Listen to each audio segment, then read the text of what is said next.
نبی پاک علیہ الصلوۃ والسلام نے فرمایا، رب فرماتا ہے میرا بندہ میرے بارے میں جس طرح کا گمان کرتا ہے نا، میں بھی اسی طرح کا ہی ہو جاتا ہوں۔ کرے نا ساری قوم رب کی بارگاہ میں خیر کا گمان، حضور کی اس حدیث کو سامنے رکھے اور اہلیان پاکستان گمان کرے کہ مالک تو ہمارا مالک ہے، تو ہمارے ساتھ جو کرے گا خیر والا ہی کرے گا، تو رحمت والا ہی کرے گا۔ اچھی کی امید رکھے، اچھائی کے رستے پر چل نکلے، خیر کی امید کر کے خیر کی راہوں کے مسافر بن جائیں، اللہ تبارک و تعالیٰ کی ذات پر بھروسہ کر کے رب رسول کی فرما برداری میں جد و جہد شروع کر دیں۔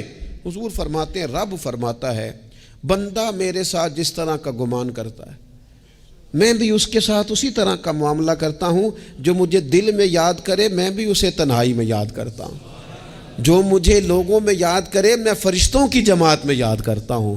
گویا فَاذْكُرُونِی أَذْكُرْكُمْ، اعلیٰ حضرت نے ترجمہ یہ کیا ہے، رب کہتا ہے تم میرا ذکر کرو میں تمہارا چرچا کر دوں گا، چرچے ہو جائیں گے تمہارے دنیا میں۔ تم میری یاد کرو میں تمہاری یاد کروں گا، تمہارا تذکرہ ہوگا۔